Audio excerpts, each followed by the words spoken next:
Solbaronta.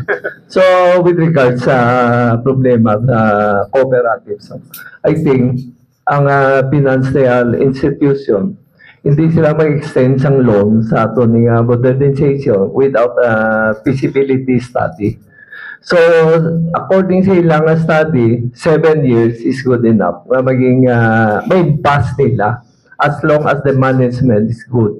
Kay based sa atong napag-intindi, basta public transport, ang 5 years, usually, basta brand yung imong salakyan, no maintenance, maintenance free. No? This ka mga taxi. I discussed that with the taxi operator.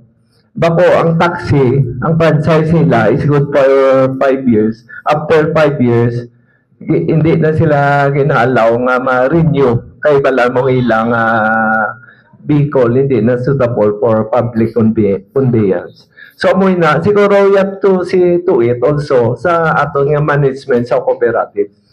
Sa imo nga report, based sa imo nga report, out of 9, may 3 lang nga cooperative nga mayara sila nga utang pa. How about ang anom nga okay man ang ilang management. So in short, dira siguro makaproblema sa management sa cooperative. Nagdamo man kita na batian sa cooperative, sila mismo kay naway. Kag ang funding nila, ginapangita nila. I think that is one of the reason nga ng failure ang modernization. But the government will not implement this program if they say it's not feasible. No? I think mayo ni nga programa. So galing lang kinalanda ang good management, no? So muna ang akon mahatag ng idea nga everything is intact na. Nakaplasta na ginatanan na istoryahan na sa financial institution sa mga bangko to extend sang loan because nakita nila nga feasible amo na nga programa. That's why may limit kita sa pagbiyahe sa mga bus nato. Why ta gina-open ang franchise? Because based on the study, amo na dapat ang unit nga nagalibot sa aton nga siyudad para maging feasible. And with regards sa driver, tama na ba ni Councilor Dilaliana, they are fixed, they are daily basis nga ang ilang salary. So they don't need nga mag-agaway sila. So according to you, nag-shift sila sa commission basis. That is a wrong management. That's why sa original proposal nga management dapat ano lang hindi ka mo mag-commission basis. Base lang kung ano. Anyway, bisan hindi ka magdasig-dasig mag-drive, imo na nagyapon pa sa hero. Why naman na sa may magaw? Ang cooperative nyo nakakuha na.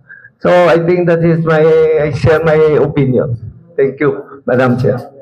Would you like to comment, Councilor Cabaluna? Madam Chair, that coincides with many of the manifestation I gave during my speech. Except the part nga may duda kung ang national gobyerno kabalugid man nga feasible ang ilang programa. That's why ang akon tinutuyo nga resolution, Madam Chair.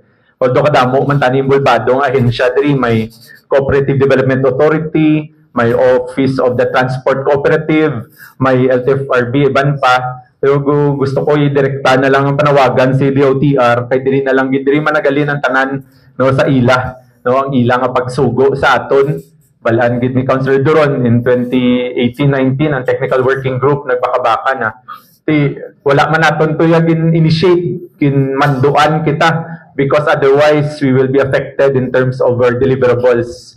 That's why balik naton sa ila kung ginmanduan mo